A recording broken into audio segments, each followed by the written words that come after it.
How do you learn who you really are? It's not found in books. It's found on the battlefield. Let's do 10 minutes. Oh, all right. Super quick 10 minutes, Warrior Wednesday. Let's do the thing. Hopefully this doesn't bash into the other mic too much. So we're live on YouTube, live on TikTok. I'm here with my Andrea. Yeah. And we're going to answer some emails, hopefully as fast as we can, because we're trying to rush this because your appointment goes over this appointment. Yeah. And it's date night. And it's date night. Yeah. So a lot happening. And these are some really long emails. So we're going to jump right into it. Okay. So here's the first one. They first said, I hope you picked this email. I have this friend who I've known for a long time. We share a strong connection, and I've developed feelings for her over the years. Here's where it gets complicated. I've watched her go through numerous relationships, and honestly, I've seen her make choices that I can't fully understand. It's tough to stand by and witness those mistakes, especially when I care about her so much. So I finally gathered the courage to consider the possibility of asking her out. But there's one significant concern. She's always dated guys who seem quite different from me. And she's often talks about her type in a way that makes me question whether I fit that description. It's created a sense of doubt about whether or not I should even pursue this. So I respect your thoughts and advice. Is that the whole thing? That's the whole thing? Yep. Okay. So let me try and paraphrase this email a little bit here. This guy likes a girl. She makes fucked up choices. He doesn't know why she makes the best of choices she makes, but he still likes her. Yeah. And he wants her to like him. But she keeps talking about her type. Yeah. But he's not like her normal type, right? Yes. Now, a couple things I have to know if I was talking to this guy, is he in the friend zone? Because if he's just in the buddy zone, you're going to have to uphill climb out of this friend zone. That's what it seems like from this email. All right. Yeah. So if you're hardcore friend zoned and you're trying to figure yourself out, that's already going to be tough. Here's the play. First off, your confidence needs to be high enough to go, listen, dude, if she's dating things that aren't working, maybe she needs to try something that's not her normal thing. Mm-hmm.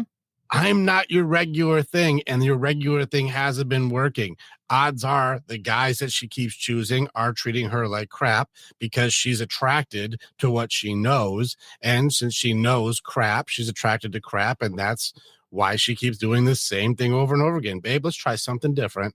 Mm-hmm. Let's try something that you haven't done before. Yep. And let's try something that has a chance to be better. But she's going to have to work on her stuff. You work on your stuff. And one thing I'd give this dude is a bunch of confidence to go, why don't you just settle it on, try something totally different than you've always done, because these guys keep treating you poorly. Yeah. It's good advice. Like, I would probably go that route, but I'd probably work on this dude's confidence because he's been sitting in the friend zone forever. Yeah.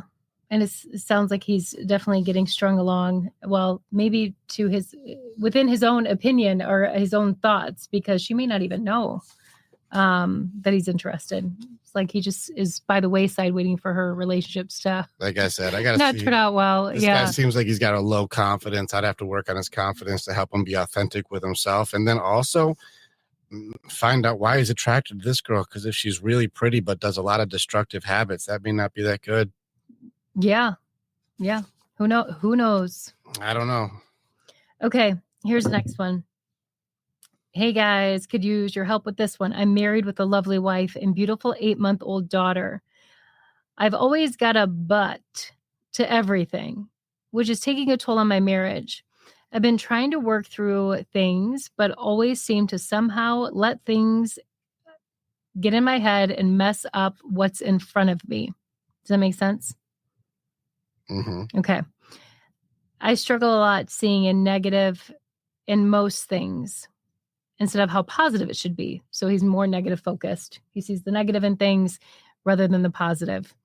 Any advice or help for not being so negative, or also always having a but to everything, would be a huge help. Sure. I mean, well, most of this stuff is going to most likely be fear generated. I'm always worried. So I always look for the negative so I can be Yeah. prepared for what's going to be bad. And then I usually make excuses to make it so I don't have to do anything that would be scary, because scary is bad. So I would make an excuse. Isn't the most complicated thing about the but, and then having a but afterwards, is that the best lies are 95% true. Mm-hmm. There's something that could actually be a problem there. There may actually be an issue. Now, it's not 100%. And that's the tricky part, Mm-hmm. is we got to fudge a part of it. And a lot of it, there's going to be a little bit of a fudge that you throw in there, and that's going to make it so it gets complicated. So it's not that he's totally crazy. It's just that he's stretching that small percentage to make that really what the issue is. Mm-hmm. I would have to get into what he's afraid of. This seems like he's got a fear curse to him. He's afraid to take the risk, afraid to full commit, afraid to be wrong or fail or make a mistake or something. There's a failure thing that he keeps making an inauthenticity to. And that's what excuses do, is it separates you from your authentic self by creating some sort of protection mechanism, like these buts, and then, oh, well, maybe this, and what about that, and but this, and we'll create a safety system around us. But that system is designed Mm-hmm. to separate us from us. And so I would probably ask him a lot of authenticity questions to see if that really is you, or if somebody put something in you to make you afraid of something that most likely never happens. Yeah, that's good. Do you think it has anything to do too with like the dismissive piece? Like if someone's sharing something with you and then you go to share and you're like, but like it's almost the negating of what the person said to begin with. I don't Yes know. or no? You mean by someone else or from themselves? From themselves. Could be. I guess it could be from somebody else too. Well, the negating piece usually would be because they're protecting themselves from another person's judgment. Yeah.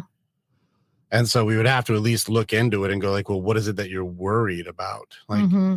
is it you to you, or being blamed, shamed, judged, oppressed, or, offending another person? It's another person's emotions. Yeah. So what is it?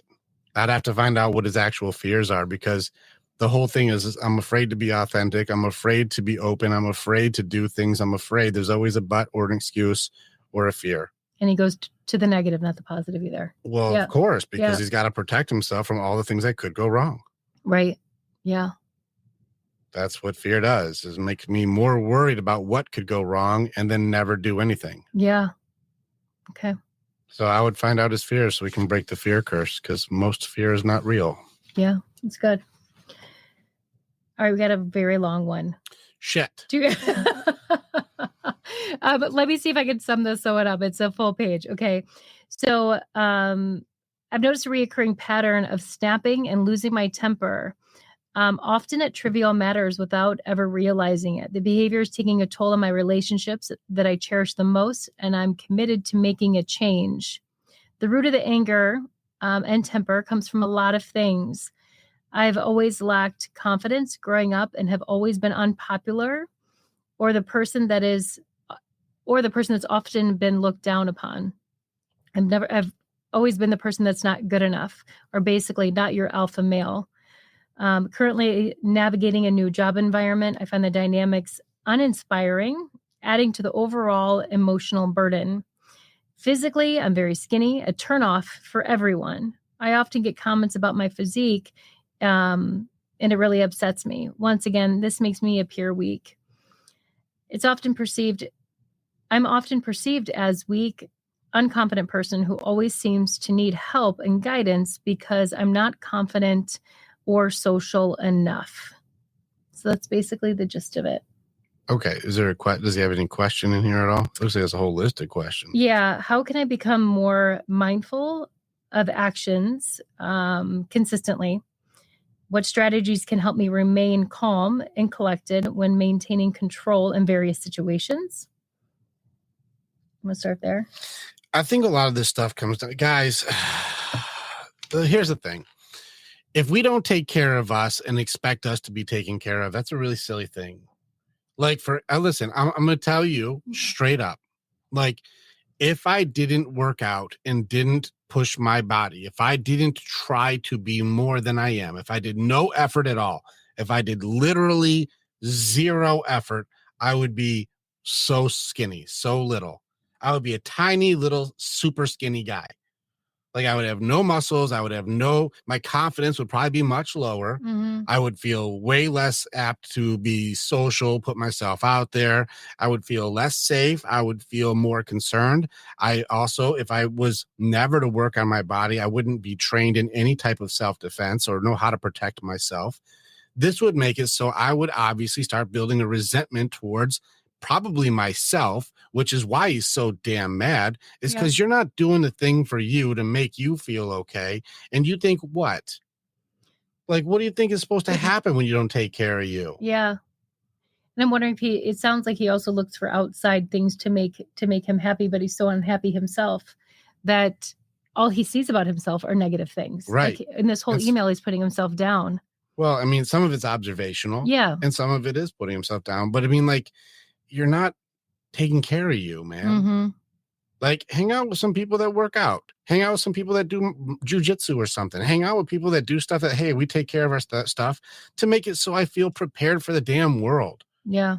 Like, if you want to be conceived as an alpha, I want to be a leader. I want to keep my family safe. I want to be chosen. I want to be wanted. I want to be more than I am. Well, then you need to do stuff that makes you more than you. Mm-hmm. Like, you need to push your limits on things and not wait for everyone to just adhere to your limits. Yeah. And if you sit in your bedroom all day long, doing nothing for yourself, waiting for yourself to be better, or just wishing that you were going to do better, there has to be more than just think about it. There has to be at least a little bit of do something. Mm-hmm. And that's for every single guy. That's all of us. Yeah. Every guy, you have to do something. Now, we don't have to just be a human doing, but we have to have at least some doing. Now, in every choice that he makes, it's to do the lowest version of himself. The job that he chooses, the people he's around, the stuff that he chooses to take care of himself with, how he speaks to himself, everything that he's doing is at the lowest version of himself. No wonder he doesn't have confidence. Mm-hmm. Of course he wouldn't. You're not doing a single thing to make it so you can trust yourself, man. Yeah. You can't defend yourself. You can't protect others.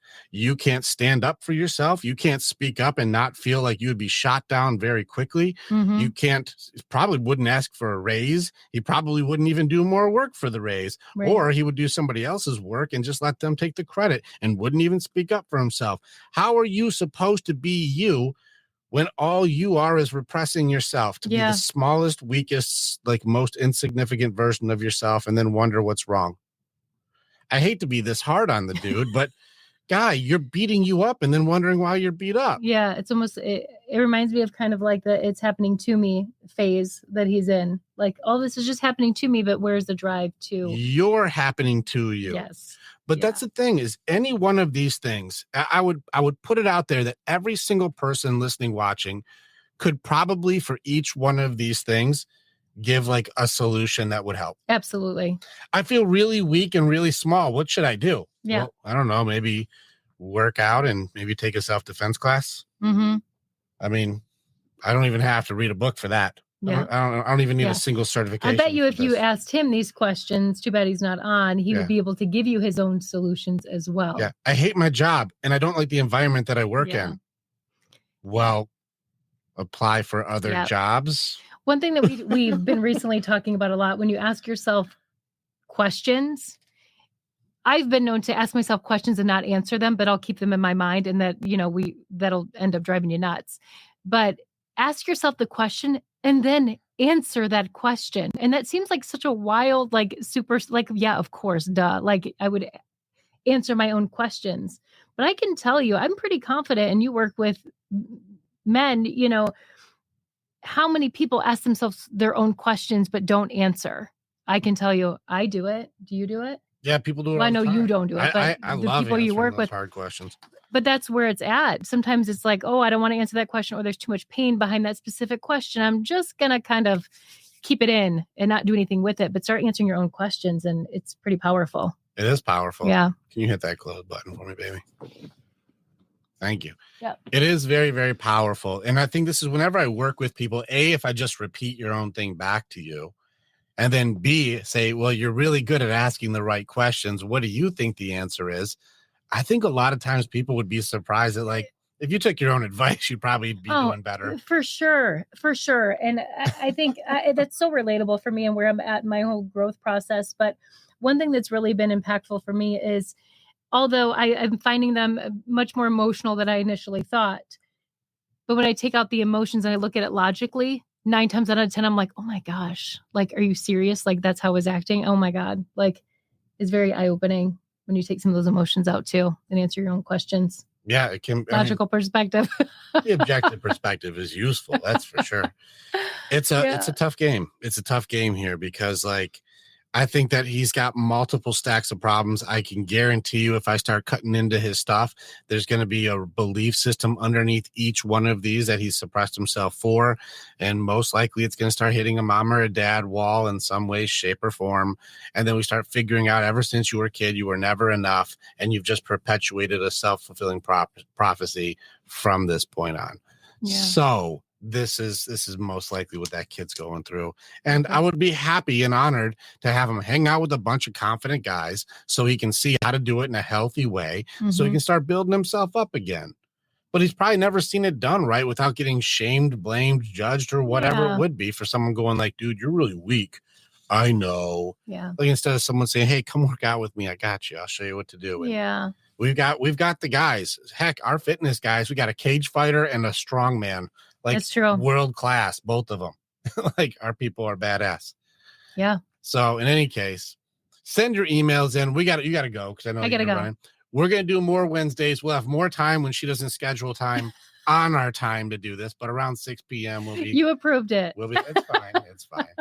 And so we'll be able to take more from you guys and want to hang out. Grandma's Panties, I see you. Yeah, good to see you. Cards Blue fan. We'll be hanging more time with you guys soon. But she's got to go. So we're going to go. Send it in QA@warriorswaymindset.com. Check out our last TikTok post. It's there. It's in the comments. It's in the post. You'll see it. All right. Yep. We're going to do the thing. Otherwise, oh my gosh. Thank you guys for watching. We'll see you guys. Good night. Good night. Click on the button and you can become the hero in your own story. It's time to start making the choices to change. And the evolution that you're going to do begins with choosing the next step. This is the way. And together, we're always stronger.